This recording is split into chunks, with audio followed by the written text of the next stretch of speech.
Κανάλ Νταμούρ τελείωσε το πρώτο μέρος, με Κανάλ Νταμούρ αρχίζει το δεύτερο, γιατί ναι, έχει κι άλλο.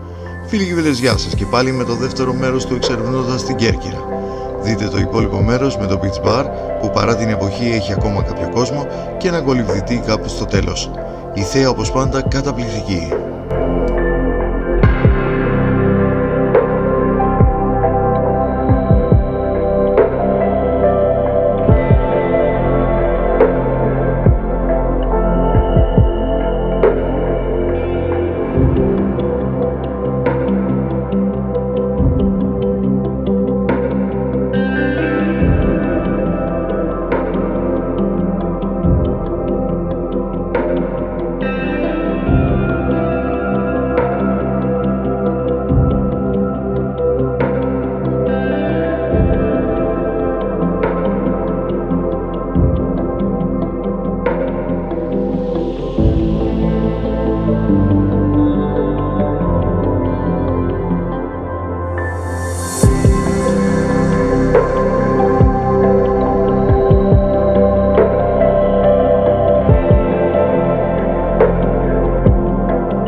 Όπως σας είπα, το Κανάλ Νταμούρ βρίσκεται στο Σιδάρι, βορειοδυτικά της Κέρκυρας.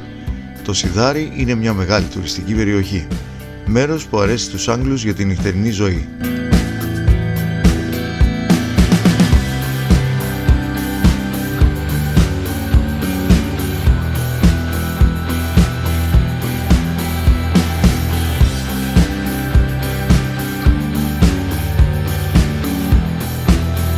Έχει καθημερινά δρομολόγια με περαστικά λεωφορεία της γραμμής Α2 που αρχίζει από τις 5 το πρωί και τελειώνει στις 8.30 το βράδυ και έχει διάρκεια περίπου 70 λεπτά.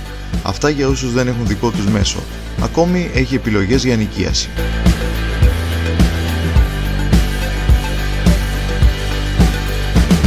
Έχει 3 κύριες παραλίες με δημοφιλέστερη φυσικά το Κανάλ Νταμούρ. Στην περιοχή υπάρχουν πολλές υποθαλάσσιες πηγές. Για βράδυ έχει ταβέρνες αλλά και εστιατόρια με διεθνή κουζίνα και pub και club. Πολλά μαγαζιά το καλοκαίρι είναι ανοιχτά μέχρι αργά το βράδυ για νυχτενινά ψώνια. Μπορείτε ακόμη να κάνετε εκδρομές στα διαπόντια νησιά και στους Παξούς.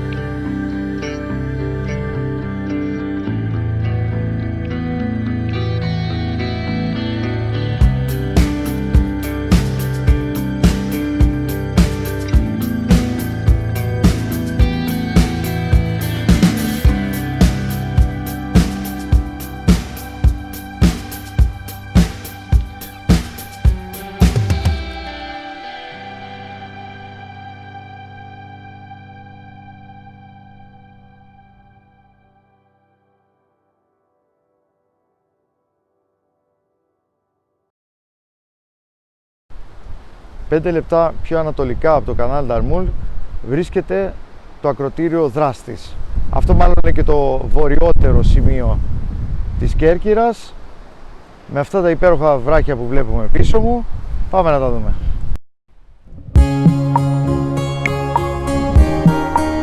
Το ακρωτήρι Δράστης με αργυλώδη πετρώματα έχει απομονωμένες παραλίες και εκεί πας ή κολυμπώντας ή με βάρκα από το ακρωτήρι.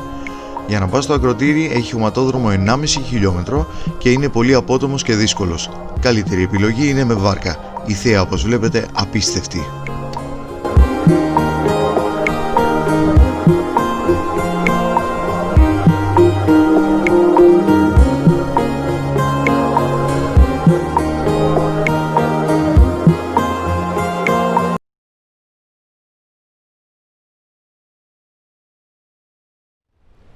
Έξι χιλιόμετρα νοτιοδυτικότερα και είναι το βορειοδυτικότερο σημείο της Κέρκυρας, βρίσκεται ο Άγιος Στέφανος.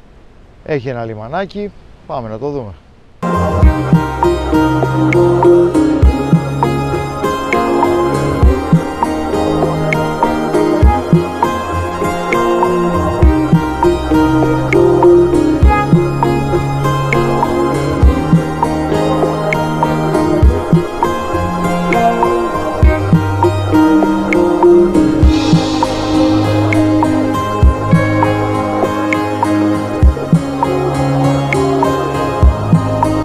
Ο Άγιος Στέφανος Αυλιωτών έχει μια μεγάλη παραλία πριν από εδώ που σας δείχνουμε. Από αυτό το λιμάνι φεύγουν πλοία για τα διαπόντια νησιά. Σε αυτά τα νησιά μπορείτε να πάτε και από άλλες περιοχές της Κέρκυρας, αλλά το συντομότερο μέρος για να φτάσετε εκεί είναι από εδώ.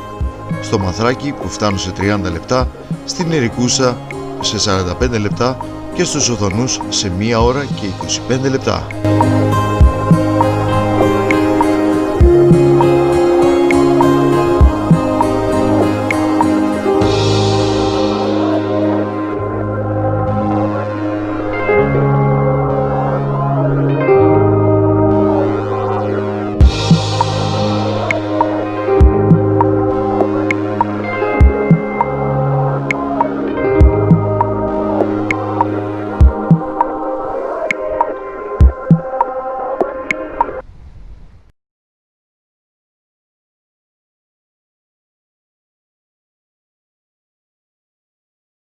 Λοιπόν, σας δείξαμε τα δυτικότερα, σας δείξαμε τα ανατολικότερα. Δεν σας δείξαμε όμως το ψηλότερο σημείο που μπορεί να έρθει κανείς στην Κέρκυρα και δεν είναι άλλο από τον Παντοκράτορα. Πάμε να το δούμε και επίσης και τη μονή υψηλού Παντοκράτορος.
Παντοκράτορος, όπως σας είπα, είναι το ψηλότερο βουνό της Κέρκυρας.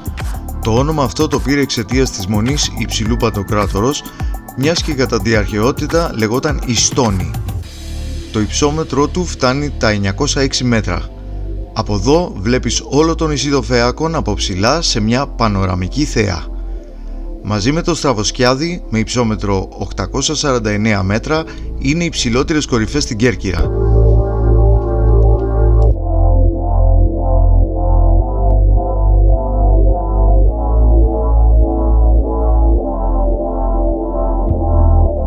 Οι ξένοι την Κέρκυρα την αποκαλούν Κορφού, αλλά γιατί άραγε?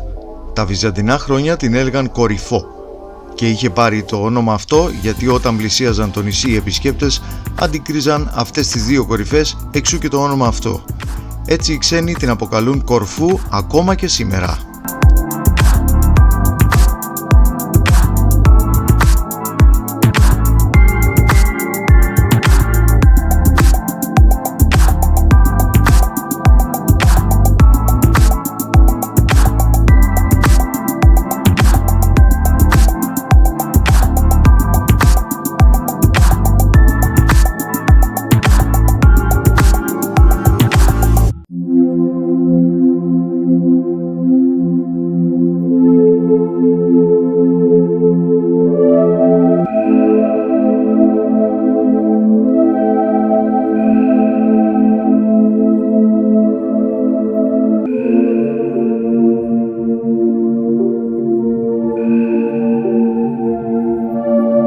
Η μονή κτίστηκε το 1969 από κατοίκους των γύρω περιοχών και αντικατέστησε προηγούμενο μοναστήρι που υπήρχε εκεί και καταστράφηκε τον 16ο αιώνα.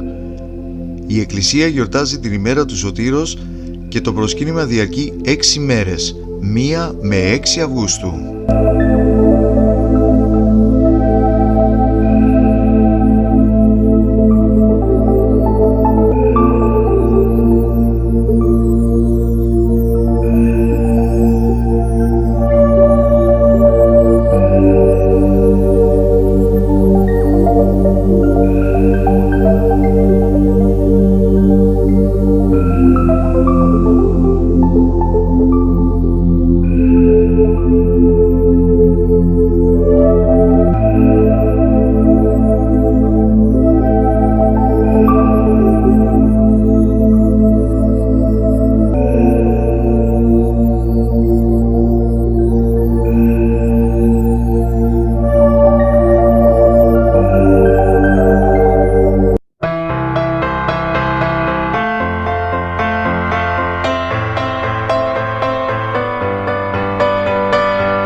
Όταν έρθετε στον Παντοκράτορα, προετοιμαστείτε για ψυχρό κλίμα. Κρατάτε κάτι παραπάνω για να φορέσετε, γιατί το κρύο, αναλόγως στην εποχή, είναι τσουχτερό.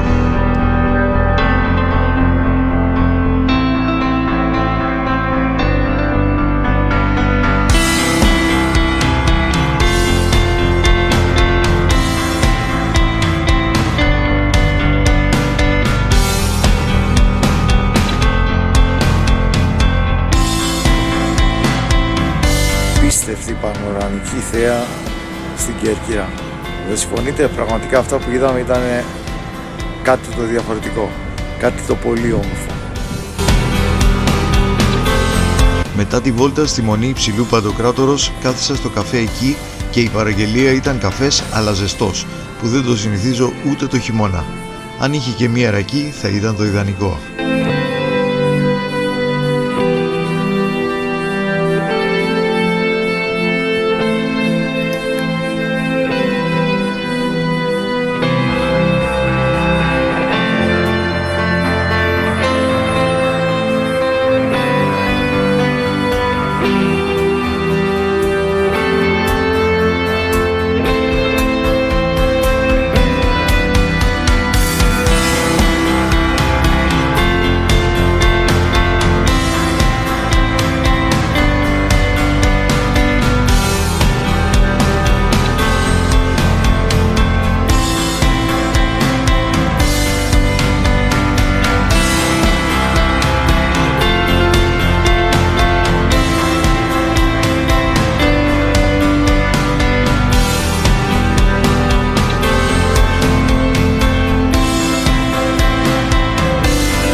μετά που ζεστάθηκα λίγο πήγα από την άλλη πλευρά, την νότια, για να δω και να σας δείξω τη θέα και από εκεί.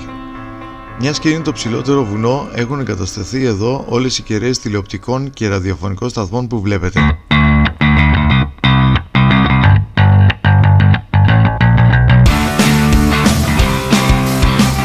Η εμβέλειά τους δεν καλύπτει μόνο την Κέρκυρα, αλλά φτάνει και μέχρι την Ιγομενίτσα, την Πρέβεζα και πιο πολύ την Πάργα.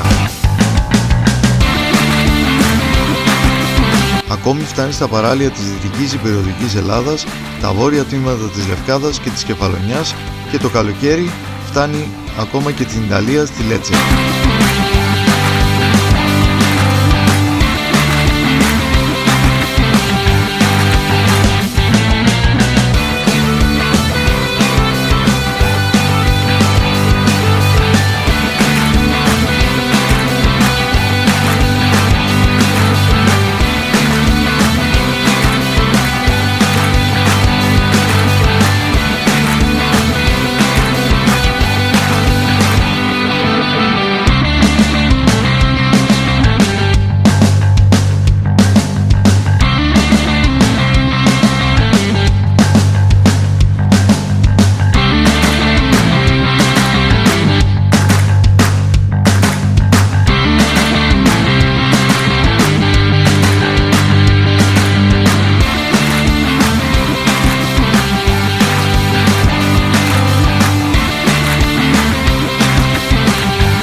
Πήγε απόγευμα και σταμάτησα στο σούπερ μάρκετ Μαρκάτο. Τα σούπερ μάρκετ Μαρκάτος και Δήμητρα, 19 στο σύνολό της στην Κέρκυρα, εξαγοράστηκαν από το χανιώτικο Σίνκα το Φλεβάρι του 2020. Εκτός από ολόκληρη την Κρήτη, το 2014 ο συνεταιρισμός εξαγόρασε την αλυσίδα σούπερ μάρκετ Βιδάλης ΑΕ σε 14 νέα σημεία. Στην Τίνο, την Πάρο, την Κάλυμνο, τη Χίο, τη Σαντορίνη, τη Σύρο, τη Μήλο και την Άξο. Αξίζουν συγχαρητήρια στον πρόεδρο του Σίνκα, κύριο Απόστολο Αλεξάκη, για την πορεία του συνεταιρισμού. Με εντυπωσίασε η εξυπηρέτηση του προσωπικού όταν ζήτησα κάτι. Όσο ήμουν στην Κέρκυρα πήγαινα μόνο σε αυτά τα μαγαζιά γιατί με τράβηξαν με την εξυπηρέτηση του προσωπικού που ήταν εντυπωσιακή, με τις τιμές και τις προσφορές. Εδώ μπορείτε να αγοράσετε μεταξύ άλλων το παραδοσιακό νουγκάτ που ονομάζεται μαντολάτο, ζαχαρωμένα κουμκουάτς, αλλά και τις μπύρες Κορφού, αλλά να θυμάστε να τις αναζητήσετε μόνο σε ψυγείο όπως σας έδειξα πριν. Να ξέρετε ότι η κάρτα bonus Σίνκα περνάει κανονικότατα σε αυτά τα καταστήματα στην Κέρκυρα για να υποφεληθείτε από προσφορές και να συλλέξετε πόντους.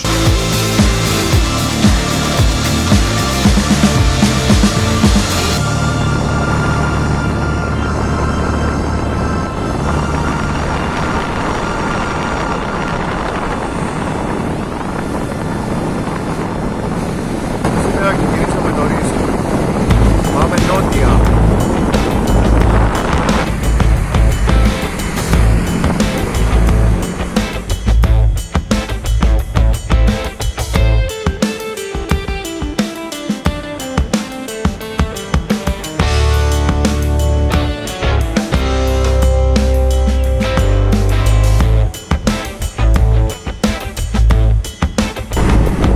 Φτάσαμε Μπενίτσες.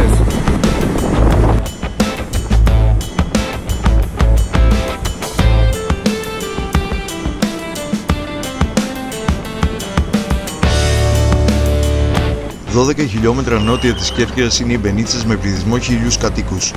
Το χωριό συνδέεται με την πόλη της Κέρκυρας με αστικά λεωφορεία της γραμμής 6 που έχουν καθημερινά δρομολόγια με κόστος 1,5 ευρώ. Το αστικό κτέλ Κέρκυρας βρίσκεται στην οδό Μητροπολίτου Μεθοδίου 2. Οι Μπενίτσες είναι ένα χωριό για όλα τα γούστα γιατί συμπεριλαμβάνει βουνό από τη μία πλευρά και θάλασσα από την άλλη. Έχει αρκετά μπαράκια και κλαμπ, έχει ξενοδοχεία και είναι πολύ καλό μέρος για φαγητό με μεγάλη ποικιλία γεύσεων. 3 χιλιόμετρα από τις Μπενίτσες στο χωριό Γαστούρι είναι το ανάκτορο Αχίλιον, αλλά γι' αυτό θα μιλήσουμε και θα δείξουμε στο επόμενο επεισόδιο. Έχει μαρίνα για τουριστικά σκάφη. Καθημερινά από το λιμάνι των Μεριντσών υπάρχουν μικρές βάρκες που κάνουν ημερήσιες κουραζιέρες στην υπηρετική πόλη της Πάρκας, σε άλλα μέρη της Κέρκυρας και στο νησί των Παξών.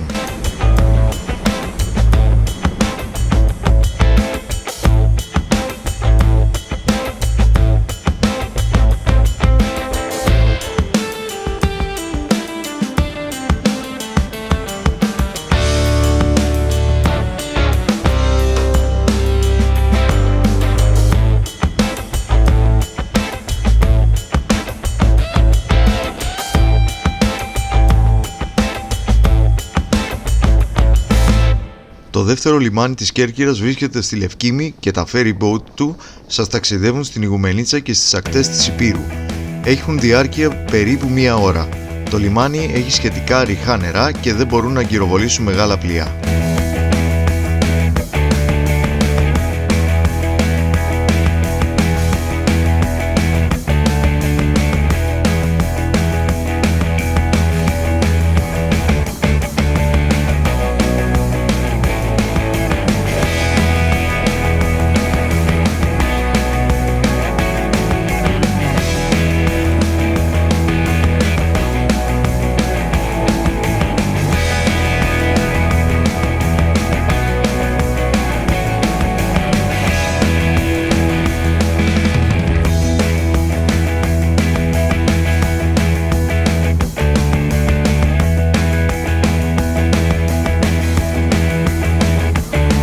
Ο Κάβος είναι τουριστικός προορισμός με έντονη νυχτερινή ζωή και είναι δημοφιλής προορισμός ιδιαίτερα για νεαρούς και νεαρές Άγγλους.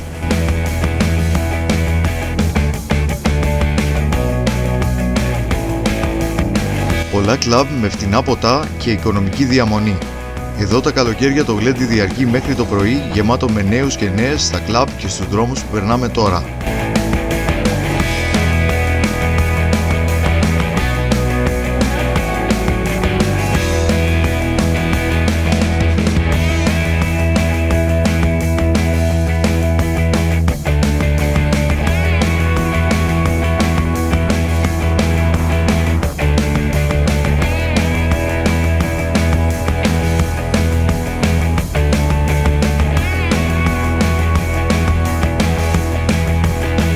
Έχει οργανωμένη παραλία με ρηχά καθαρά νερά και από τον Κάβο γίνονται ημερήσιες εξορμήσεις στα σύβοτα της Θεσπρωτείας, τους Παξούς, ακόμα και στην Πάργα.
από τα πιο μεγάλα χωριά της Κέρκυρας με 5.000 κατοίκους.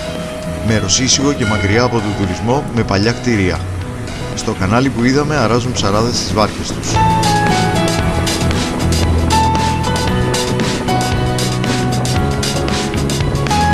Κοντά υπάρχει και ένα αλατορυχείο που έφερναν από κοντινό μικρό λιμάνι αλικών με άλογα αλάτι.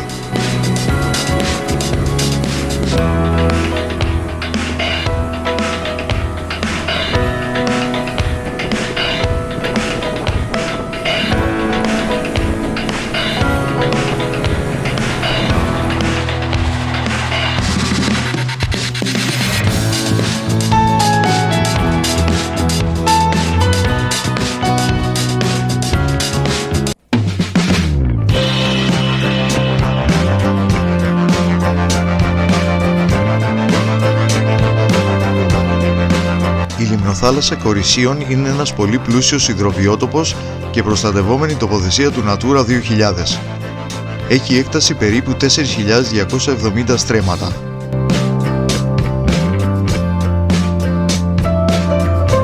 Εδώ ψαρεύουν οι ντόπιοι και βγάζουν πολύ ψηλή γαρίδα και πολλά είδη ψαριών. Στην περιοχή υπάρχει και δρόζαστος.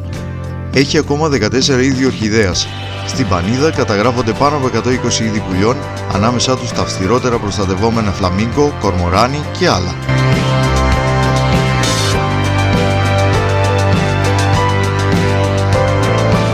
Υπάρχουν είδη χελώνας όπως η μεσογειακή, η γραμμοτίνερο χελώνα και φίδια όπως το σπάνιο ερημόφιδο και το μεγάλο μη δηλητηριώδες φίδι λαφίτης.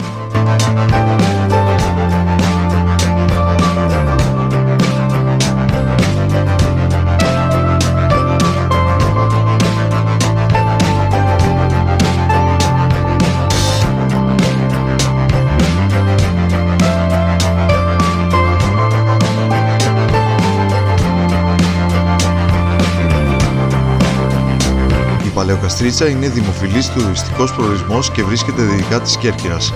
Έχει πανέμορφες παραλίες με τυρκουάζ πεντακάθαρα νερά.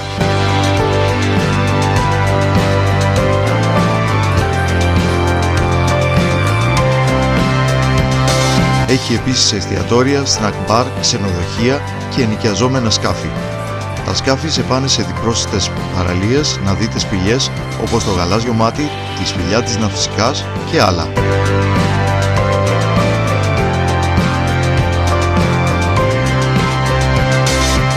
Μπορείτε να κάνετε πεζοπορία 4 χιλιόμετρα στο γειτονικό χωριό Λακώνες, αν σας αρέσει κάτι τέτοιο, και να απολαύσετε τη θέα στην Παλαιοκαστρίτσα από ψηλά.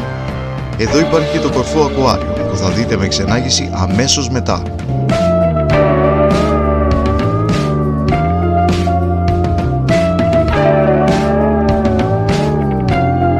Για να έρθετε Παλαιοκαστρίτσα μπορείτε να πάρετε περαστικό λεωφορείο της γραμμής Α9 από το κεντρικό σταθμό στην οδό Ιωάννου Θεοτόκη στην πόλη.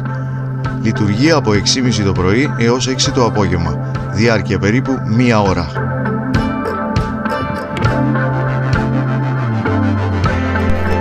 Επίσης στην κορφή του βουνού είναι η Μονή Παλαιοκαστρίτσας του 18ου αιώνα με υπέροχη θέα. Γιορτάζει το 15 Αύγουστο.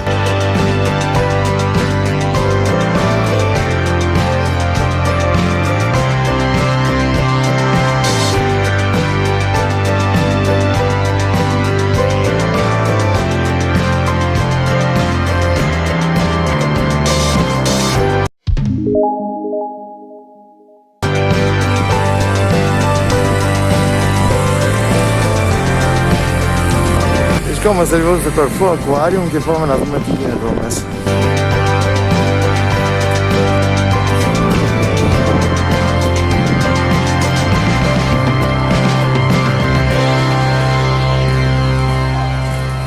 Γεια σας. Λοιπόν, το όνομά σας? Έλση. Έλση. Πέτρος λέγομαι. Περνάω? Ναι. Οκ. Λοιπόν, θα ξεκινήσουμε από εδώ με κάποιες λεπτομέρειες για το τι βλέπετε, έτσι. Βεβαίως. Εδώ λοιπόν έχουμε το γυμνοσάριακα της θάλασσας. Αυτό είναι ένα ζώο της θάλασσας το οποίο γεννιέται χωρίς τέλυφος, φτάνει τα 20 εκατοστά και όταν νιώθει απειλή εκρίνει μια δυσοσμία ώστε να κρατά μακριά από τους θηρευτές του. Μάλιστα. Επίσης έχουμε τα κλασικά σαλιγκάρια της θάλασσας και εδώ κάτω, τα οποία μπορούν να έχουν διάφορα μεγέθη και διάφορα είδη κοχυλιών. Ακίνητα φυσικά είδαμε. Ναι. Από εδώ συνεχίζουμε με τον μπλε καβούρι. Το μπλε καβούρι έχει έρθει στη Μεσόγειο, στον Ατλαντικό ωκεανό. Φτάνει περίπου τα 25 εκατοστά σε διάμετρο και έχει δαγκάνες για να μπορεί να προφυλάσσεται αλλά και να επιτίθεται. Το μπλε καβούρι λοιπόν είναι ένα είδος που προκαλεί προβλήματα στη δική μας θαλάσσια πανίδα. Διότι υπάρχουν πολλά μπλε καβούρια, Ναι. δεν έχουν πολλούς φυσικούς θηρευτές, οπότε τρώνε τα δικά μας είδη, τα ελληνικά είδη και έτσι δημιουργούν ανισορροπία στο οικοσύστημα. Επίσης έχουμε το μεγαλύτερο είδος σαλιγκαριού της Μεσογείου που λέγεται μπουρού. Είναι προστατευόμενο είδος, φτάνει τα 40 εκατοστά και ζει σε βαθύτερα νερά κοντά σε πέτρες ώστε να κρύβεται λόγω του κοχυλιού τους που μοιάζει και αυτό με πέτρα. Σωστά. Έτσι. Ακίνητο είδος βέβαια. Έτσι. Ναι, ναι. Ωραία. Από εδώ έχουμε τον ευρωπαϊκό αστακό, ο οποίος μπορεί να φτάσει τα 45 περίπου εκατοστά. Έχει μεγάλες κεραίες για δύο λόγους. Πρώτον, για να επικοινωνεί με άλλους αστακούς και δεύτερον, για να μπορεί να αντιλαμβάνεται τις αλλαγές της θερμοκρασίας του νερού. Όταν το νερό κρυώσει, μετακινείται σε πιο βαθιά και σε ζεσταφή, συγγνώμη, Ναι. μετακινείται σε πιο βαθιά και πιο κρύα νερά. Γιατί εκκρυώνει όμως σε κρύο νερό. Βλέπετε τα μάτια του. Ναι, ναι.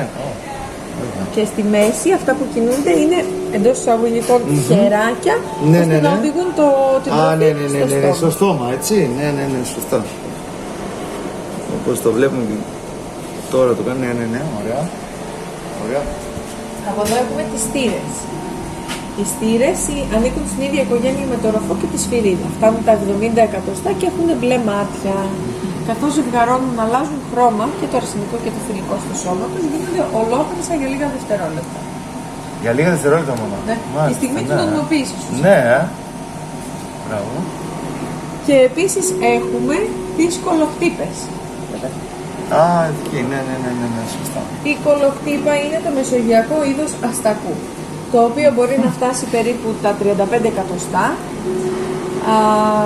Ζει σε πέτρες λόγω χρώματος και σχήματος, αφού όπως βλέπετε κρύβεται πολύ καλά, Πάρα πολύ καλά. και χρησιμοποιεί την ουρά της για να κολυμπά για μικρές αποστάσεις, κυρίως για να ξεφύγει από κάποιο θηρευτή. Πολύ ωραίο. Από εδώ έχουμε το γύλο και το γαϊτανούρι. Δυστυχώς αυτά τα ψαράκια δεν είναι μικρά και έχουν μείνει μόνο 3 κρύβονται. Α, έτσι, ναι. Αυτός είναι ο γύλος που βλέπετε. Α, έχουμε. Ο γύλος είναι, μαζί με το γαϊτανούρι, είναι από τα πιο πολύχρωμα και από τα πιο συνηθισμένα επίσης ψάρια της Μεσογείου. Ζουν σε πολύ ρηχά νερά και φτάνουν μόλις τα 20 εκατοστά. Πάμε και από εδώ για να δούμε Πολύ και το ωραία. γαϊτανούρι. Α, μπορούμε να... Ωραία, ωραία. Είναι αυτό το πανέμορφο πράσινο Αυτό, ψάρι. Πολύ ωραίο. Αυτά λοιπόν τα ψάρια είναι ερμαφρόδιτα. Αυτό σημαίνει ότι αλλάζουν Ναι, ναι. φύλλο κατά τη διάρκεια της ζωής τους. Όλα γεννιούνται θηλυκά στην προκειμένη περίπτωση και κάποια γίνονται Ναι, ναι, αρσενικά ναι. κατά την ενηλικίωση. Ενηλικίωση, ωραία.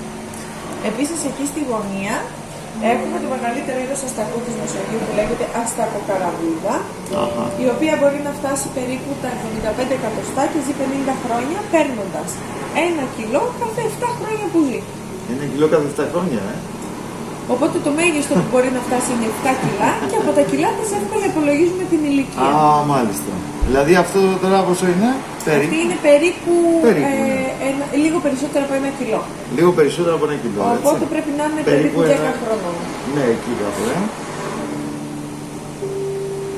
Και επίσης έχουμε λευκούς αστερίες. Βλέπετε εκεί στον τοίχο και εκεί έχει Α, δύο. ναι, το είδα, το είδα. Και εδώ. Ο λευκός αστερίας είναι ένα από τα μικρότερα και από τα πιο σπάνια είδη αστερίας στη Μεσόγειο. Φτάνουν μόλις στα 10 εκατοστά σε διάμετρο και αναπαράγονται κάνοντας εκατοντάδες αυγά κάθε φορά. Από εδώ συνεχίζουμε με τους αστερίες, τους κόκκινους αστερίες, το οποίο είδος είναι το πιο συνηθισμένο της Μεσογείου. Φτάνουν 20 με 30 εκατοστά, έχουν 5 πόδια και αναπαράγονται με 2 τρόπους. είτε μπορούν να ζευγαρώσουν και να κάνουν αυγά όπως ο λευκός που είδαμε, είτε να κλωνοποιηθούν.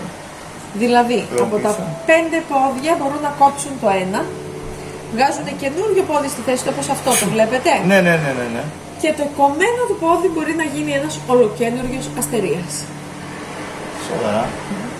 Το κάνουν αρσενικά και θηλυκά όποτε θελήσουν κατά τη διάρκεια της ζωής τους και όσες φορές θελήσουν. Δοσιακό. Ναι. Δοσιακό. Εδώ λοιπόν έχουμε τους αγκαθωτούς αστερίες. Ο αγκαθωτός είναι το πιο μεγάλο είδος αστερία της Μεσογείου. Μπορεί να έχει φτάσει μέχρι και 45 εκατοστά σε διάμετρο.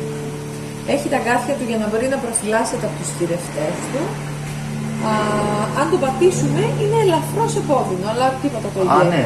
Εκείνη τη στιγμή πονάει μόνο λίγο, όταν εκείνη, πατάμε έτσι. μια αιχμηρή πέτρα και αυτό. Ναι. Επίσης έχουμε κέφαλους. Η κέφαλη είναι το πιο γνωστό αφρόψαρο της Μεσογείου. Ζει δηλαδή στην επιφάνεια, στον αφρό της θάλασσας. Φτάνουν το μισό μέτρο, ζουν σε κοπάδια, κυρίως μέσα σε λιμάνια. Είναι επίσης πολύ συνηθισμένοι ψάρια. Σωστά. Από εδώ έχουμε τις μέρνες.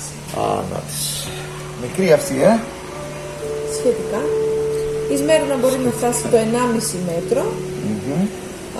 Είναι αρκετά επικίνδυνη, ειδικά όταν νιώσει ότι απειλείται. Αν για παράδειγμα πάμε κοντά στη φωλιά της, τότε μπορεί να μας δαγκώσει και να μας κόψει ακόμα και κομμάτι. Δεν έχει δηλητήριο, δεν έχει ηλεκτρισμό, αλλά έχει μικρά και κοφτερά δόντια και δυνατό δάγκωμα. Αλλά μόνο αν απειληθεί. Αν τη δούμε να κολυμπάει, θα μας πειράζει. Ναι. Από εδώ έχουμε το οκταποδάκι μας. Το οκταπόδι λοιπόν μπορεί να φτάσει περίπου το 1,5 μέτρο, τα 2 με 3 χρόνια ζωής και έχει 8 πόδια, 3 καρδιές, 2 εγκεφάλους. 3 καρδιές Και 2 εγκεφάλους. και 2 εγκεφάλους. Χρησιμοποιεί τον έναν εγκέφαλο για να ελέγχει τα πλοκάμια και τον δεύτερο για όλα τα υπόλοιπα όργανα. Επίσης, με τις 3 καρδιές μπορεί και αντλεί αίμα για όλα αυτά τα πλοκάμια. Είναι ο βασιλιάς του καμουφλάζ, της παραλλαγής στο οκταπόδι, διότι αλλάζει και χρώματα και σχήματα για να κρυφτεί. Και σχήματα. Και σχήματα. Παίρνει διάφορα σχήματα και στο σώμα, βγάζει σαν να έχει ας πούμε μικρά αγκαθάκια επάνω του. Έτσι. Φουσκώνει, Ναι, ώστε να ναι, γίνει ναι, πιο ναι, εντυπωσιακό ή τρομακτικό. Ναι, τρομακτικό, σωστά. Επίσης λοιπόν το οκταπόδι όταν για καιρό δεν βρίσκει τροφή, μπορεί να φάει μέχρι και 6 από τα 8 του πλοκάμια και να βγάλει καινούργια. Σοβαρά, ναι. Χρειάζεται 2 ώστε να μπορέσει να πιάσει την τροφή του για να φάει ώστε να Έτσι, αρχίσουν να ναι, ναι, αναπτύσσονται ναι, ναι, τα ναι. καινούργια. Και η λευκή αστερία λευκή που πάλι. βλέπετε είναι το ίδιο με το προηγούμενο είδος, αλλά σε μεγαλύτερο μέγεθος εδώ. Καταφαίνονται. Εδώ έχουμε τον Μπομπ και τη Γιασεμί. Πολύ ωραία. Ο Μπομπ και η Γιασεμί πολύ είναι ωραία. κινέζικοι δράκοι νερού. Ναι. Μπορούν να μείνουν κάτω από το νερό 25 ολόκληρα λεπτά με μία μόνο ανάσα. Είναι φανταστικοί κολυμβητές και φανταστικοί δίτες. Πανφάγα και αυτά. Ακίνδυνα για τον άνθρωπο όμως. Ζουν μέχρι 15 χρόνια σε αιχμαλωσία στην Ασία. Ωραία. Εδώ έχουμε έναν βόα που είναι από τη Μαδαγασκάρη. Ο βόας αυτός μπορεί να φτάσει περίπου τα 3 μέτρα και είναι το μεγαλύτερο είδος φιδιού της Μαδαγασκάρης. Είναι σφιγκτήρας όπως και όλα τα φίδια που έχουμε εδώ. Δηλαδή δεν έχει δηλητήριο, αλλά για να σκοτώσει το θύραμά του, τη λύγει και τη σφίγγει ακριβώς. Έτσι. Αυτό λοιπόν είναι κίτρινο ανακόντα, το οποίο μπορεί να φτάσει περίπου τα 4 μέτρα και τα 40 κιλά. Είναι το μικρότερο είδος από τα ανακόντα που υπάρχουν στον Αμαζόνιο. Το μικρότερο είδος. Το μικρότερο σε αυτό το μέγεθος. Τα άλλα τώρα Και είναι υγρόβια τα ανακόντα. Δηλαδή προτιμούν να περνάνε περισσότερο χρόνο της ζωής τους μέσα στο νερό. Στο νερό. Ναι. Ήρθε και το φως, το βλέπουμε και καλύτερα και μπορούμε και να συνεχίσουμε και πιο άνετα. Εδώ λοιπόν έχουμε τους βασιλίσκους. Οι βασιλίσκοι είναι σαύρες, οι οποίες μπορούν και τρέχουν πάνω στην επιφάνεια του νερού με ταχύτητα 3 μέτρων ανά δευτερόλεπτο. Φτάνουν τα 70 εκατοστά σε ύψος και ζουν στην Κεντρική Αμερική.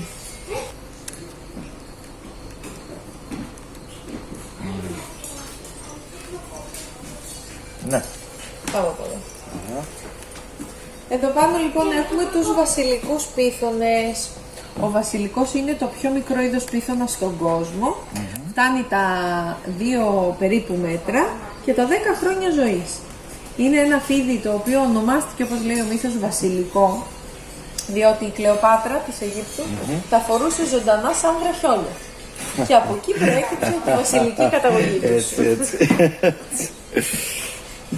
Μάλιστα. Δίπλα έχουμε ένα βασιλόφιδο, το οποίο είναι από την Καλιφόρνια της Αμερικής.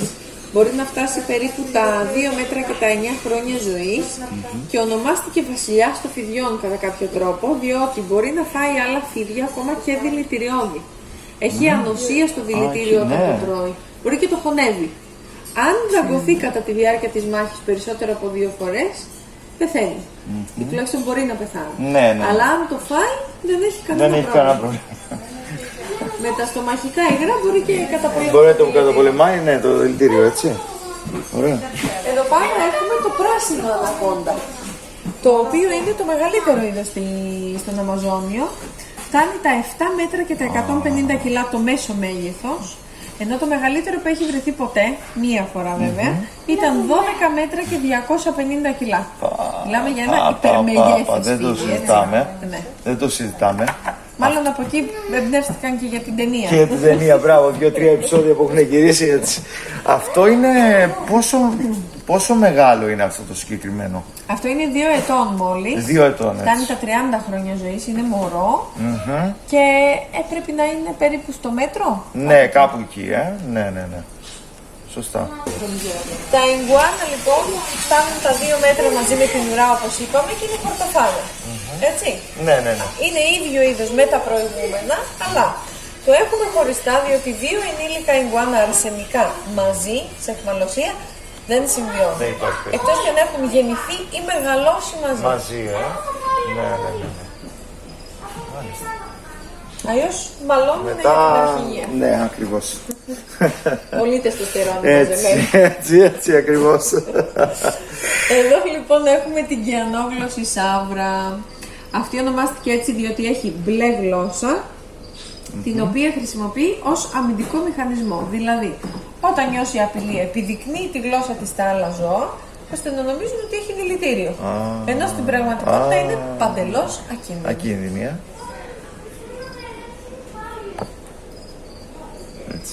Και από κάτω, που είναι και κινητικό, έχουμε έναν ασιατικό πίθωνα, αλφικό, αλβίνο, ο οποίος μπορεί να φτάσει τα 6 μέτρα και τα 90 κιλά, είναι από τα 10 μεγαλύτερα φίδια του κόσμου.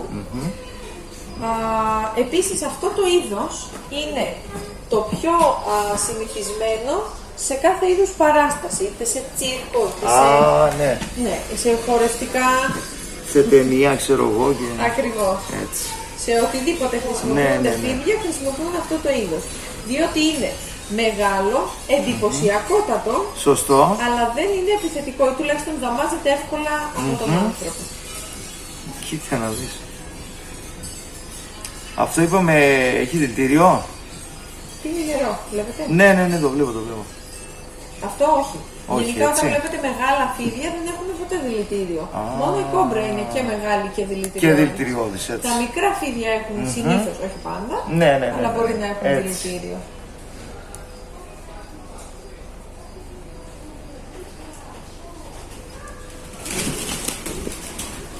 Ωραία. Φέρουμε πάνω στη γωνία. Έχουμε τον χαμελέοντα της Σαουδικής Αραβίας.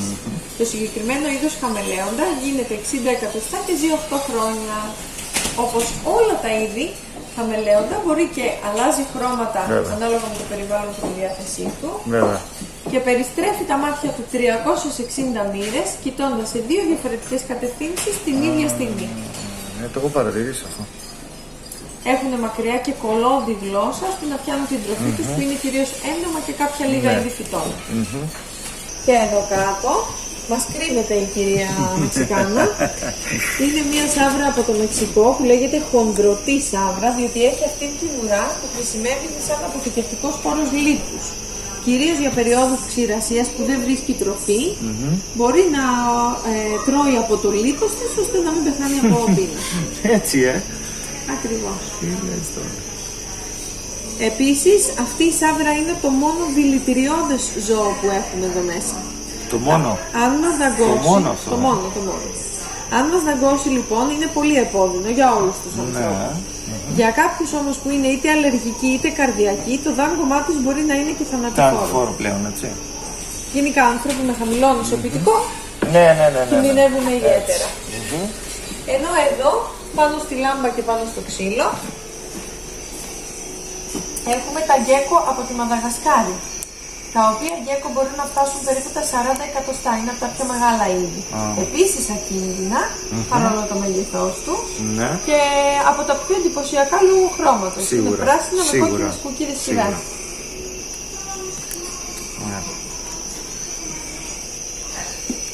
Εδώ έχουμε τις σκελώνες με την κίτρινη κοιλιά, οι οποίες είναι η ίδια οικογένεια με τις κοκκινομάγουλες που είδαμε στην αρχή.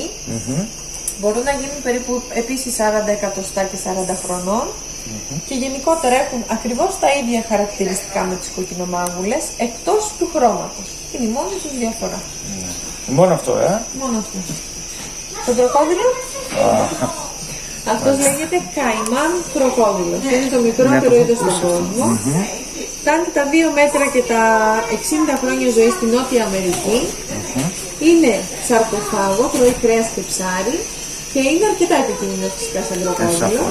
Δεν είναι ιδιαίτερα επιθετικό το είδος το συγκεκριμένο λόγω μεγέθους και ειδικά ο συγκεκριμένος που έχει γεννηθεί και μεγαλώσει σε εχμαλωσία δεν έχει ιδιαίτερα έντονα τα ενστικτά του.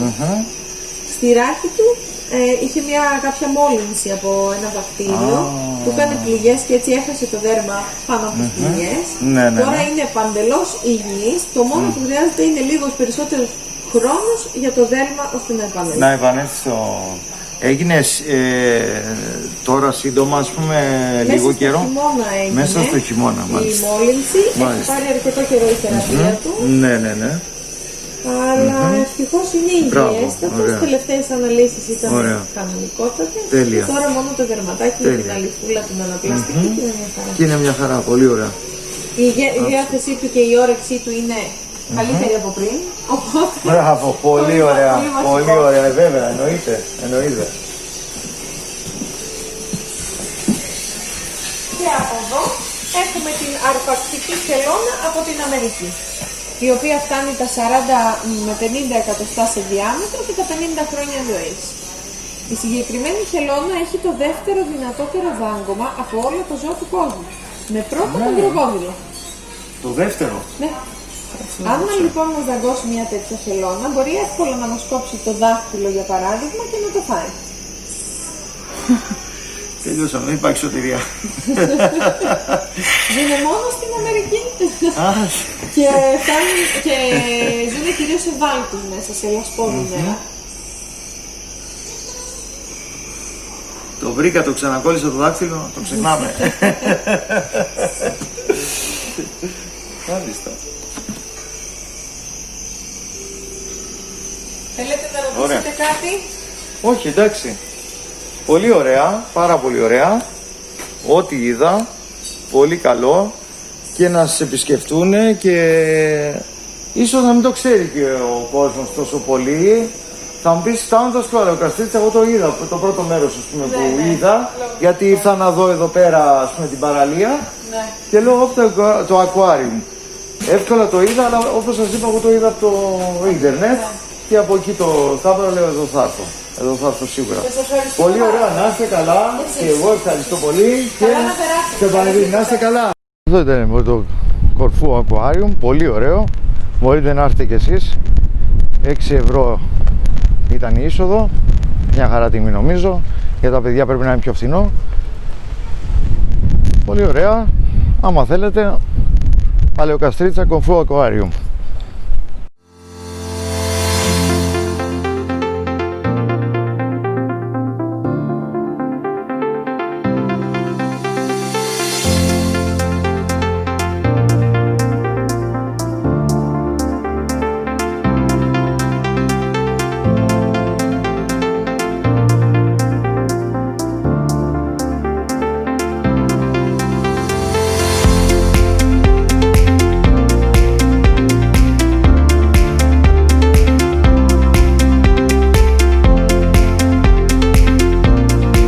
κάπου εδώ τελειώνει και το δεύτερο μέρος του Εξερευνώντας την Κέρκυρα. Σας ευχαριστώ που ήσασταν αυτή τη μία ώρα μαζί μου, εν αναμονή για το τρίτο και τελευταίο μέρος. Γεια σας.